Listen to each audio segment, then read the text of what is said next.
What's up, everybody? This is the Watchalongs show. I'm JWMaher, and that's Aaron Brooks. Aaron, what's going on this evening?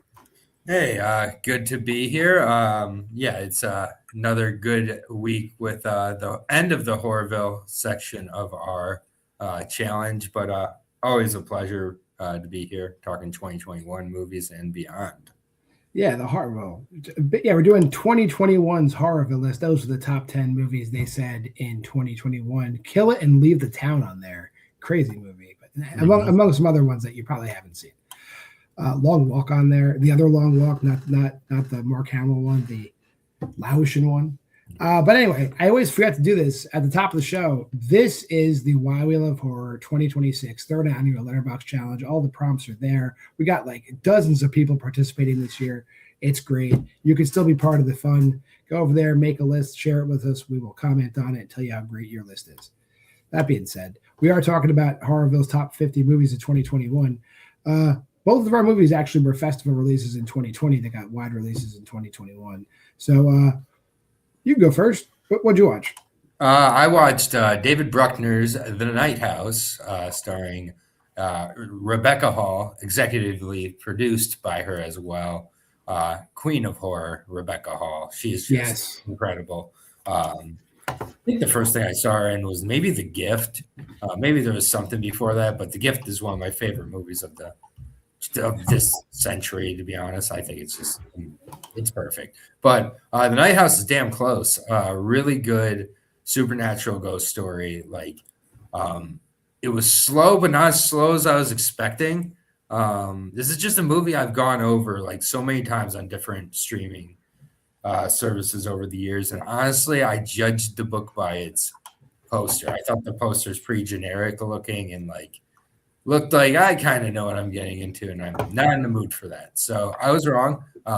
It was much better than I was expecting. It was kind of like Patrick Swayze's Ghost, told as a supernatural horror story in some ways, but here we are.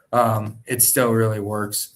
The setup, like, it had me from like the initial scene with the complaining parent, where she just basically completely makes this asshole parent feel like the asshole they are.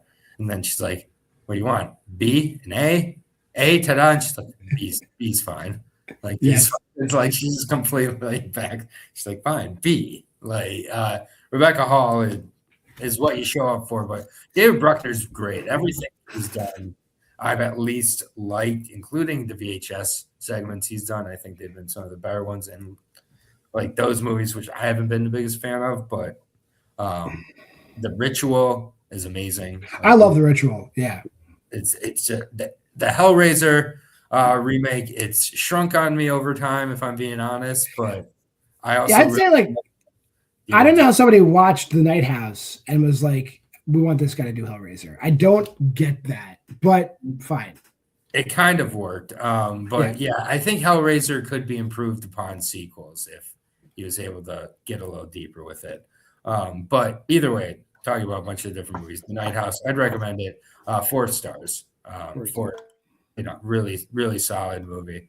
Yeah, I understand why so many people really enjoy this one. Yeah, I think I saw that too. I'll give you my rating too on that. Like, I was at a 3.5, which is still good for me. I'm not saying the movie's bad in any respect. I think Rebecca Hall kills it. It does drag a little bit. You're right, but I think it's just because I saw The Ritual first and I was like, oh, so jazzed, and it was not as good as The Ritual in my eyes. That's all. But I think it's still a good movie. You should watch it. Yeah. I watched the movie. I think you've seen this movie. I wound up watching. I think it was the number 1 movie on their list that year. I hadn't seen yet. History of the Occult. Oh yeah. Which is wild. In a sense, like there is like a sub genre of like these like. Not that this is found footage, but there is a lot of like, it's a live television broadcast kind of nick of time kind of thing going on. So this came before Late Night with the Devil, but it came like after Ghost Watch. But it has that feel where like there's like real stakes happening in real time on a real television program that goes throughout the course of the show, of the film. And like, I don't think they give you all the answers, but it's by design. But a lot of the stuff they do works. Like it's black and white, but there's sparse use of color. and some of the effects that just come out of nowhere are like really, really crisp. Like you think the movie is just gonna be like this low budget thing, and it probably is like a low budget thing, but they definitely allocated money to certain scenes to just like not even jump scare you, but like wow you. Basically it's an Argentinian movie, and basically this like investigative journalist broadcast is uncovering the fact that like the president of the country is part of like a warlock Satanist cabal, and they're trying to expose it in real time. So we're following the guy on the air grilling a warlock while the team of, I guess, investigators are piecing together the final pieces of the mystery outside, and we're cutting back and forth. And there's like, it seems like ridiculous, but they make you feel real stakes. So I liked it a lot. I think let me pull up my rating if you want to make some comments on it since you said. No, I love this movie. Christian Ponce, 2 for 2 in the movies I've seen. Reviewed on the channel earlier this year, A Mother's Embrace as well, which he did. I'm at a 4. Yeah, I'm at 4.5. Like I love this movie.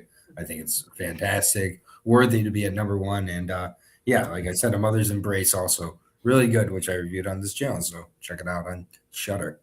Yeah, Argentinian horror with him and Damien Rugna. It's a great 1-2 punch coming out of that country. I got to say that. You're not going to find better blue chip prospects. Yeah, Christian Ponce's got the goods. So I love the black and white in this movie. It's just, there's a couple really, really good black and white horror movies. This, A Girl with a Needle, a few other ones that like are just like really make use of it. It's not just there for no reason. I was 2 weeks in a row watching black and white horror movies. The Righteous, also a black and white horror movie. Yeah. In addition to this, the Why We Love Horror Challenge, which again, pause if you want to go there.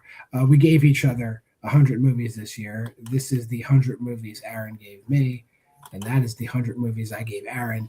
Aaron took a week off this week. Yes, a sickness. There's sickness going around over there. I understand. Yes. I watched 2 movies this week.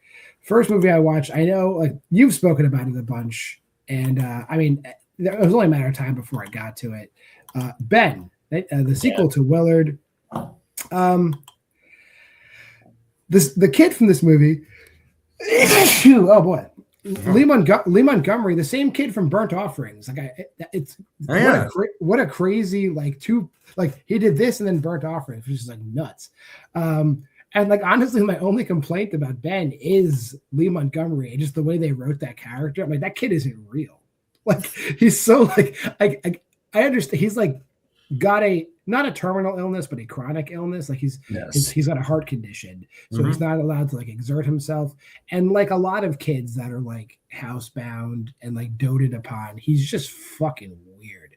And he's like a genius weird. Like my favorite scene is just when the cops are like just grilling him and he's just playing the fucking harmonica. I'm like, you're not real, dude. Like you're not real.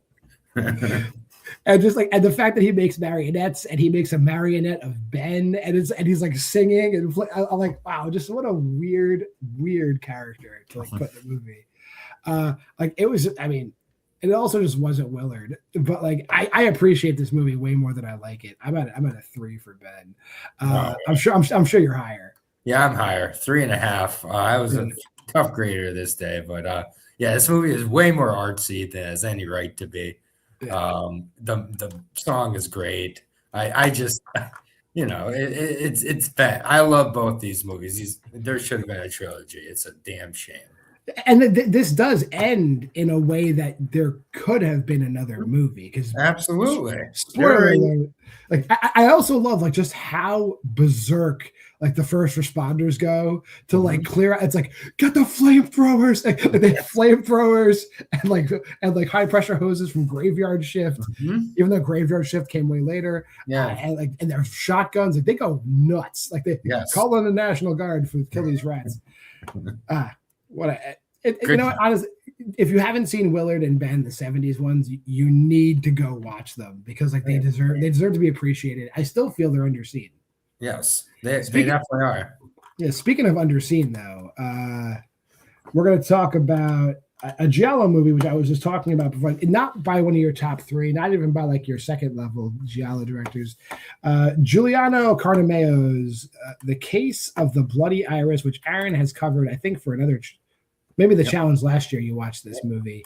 Over the last few weeks, I would say I've watched so many Edwige Fenech movies, and like I have an incredible like respect for her, and just like her presence on screen is like, I feel like she was like borderline exploited, because like I don't understand, like every movie is like, hey, you're gonna come, like, take off your clothes and get in that orgy. It seems like every movie is like getting that orgy, and I think she was definitely could have done a lot more, but they seem to just relegate her to like, you're going to be in a satanic orgy today. But she's incredible. I love every movie she's in. This, however, I think the criticism I told Aaron beforehand, not a bad movie. It's like a perfect kind of like Blood and Black Lace level, like color by numbers giallo. It's not like, you know, like mid-stage Argento where like the killer has like a wacky motive. And it comes out of left field, and it's somebody who you never would have thought. Like this, you pretty much will figure out who it is early on. And the motive is like, I'll just say what the motive is, because it's not going to like spoil who did it. Yeah. But the guy's motive is basically like, you guys are whores, and I don't want these other girls to become whores, so I have to kill all these whores. And I'm like, solid reasoning. Damn sluts. Yeah, so I was let me just drop my banner here. I definitely like it's definitely worth it. It's 4 for me for this. It's not like the top level of giallo, but this is like I would watch again. Yeah, this is a foundational one that's not from one of the big 6 or 8. 4 for me as well. Yeah, I really like the look of this one as well. There's some good use of the color when it's not like as saturated as a lot of the other ones, so when the colors come in, they're a lot more effective, I feel like, here than sometimes with some giallo where it's just like so much color that's just like color on top of color. It does lose its effect. Here it's almost like a little more muted, and I like that. This is not Suspiria. Yeah. No. Also, you know, like I think it's got to be like, we got to figure out a percentage one day. Like it ends, you know when it's going to end, because you're like, somebody could fall off of that, and somebody falls off of it, and that's the movie ends. It's like every giallo movie is like someone's gonna fall down that. Someone falls or drives off or into something. Yeah, every movie, I love it. Like or a plane takes off. Exactly. There's a few different ones. I can think of a few like where the killer doesn't fall off a cliff or a building or a chasm, but this is not one of those movies. No, this one. A foundational one. Definitely. All right. Well, if you made it this far in the video, like, comment, subscribe, and share. Go to the Facebook group at Why We Love Horror. And we're getting into our next stage of the Why We Love Horror challenge next week. I think this is, we start doing the 70s deep dive. So we're going to be talking for the next 5 weeks about like unsung 70s movies, Aaron's first prompt. So that should be good. I'm excited to see what we do. I'm excited to see what everybody else does. Absolutely. Go to the Facebook group of Why We Love Horror. Check out that Letterboxd challenge. Until next time, I'm John Maher. That's Aaron Brooks. This has been the Watchalong Show, and here comes that schedule.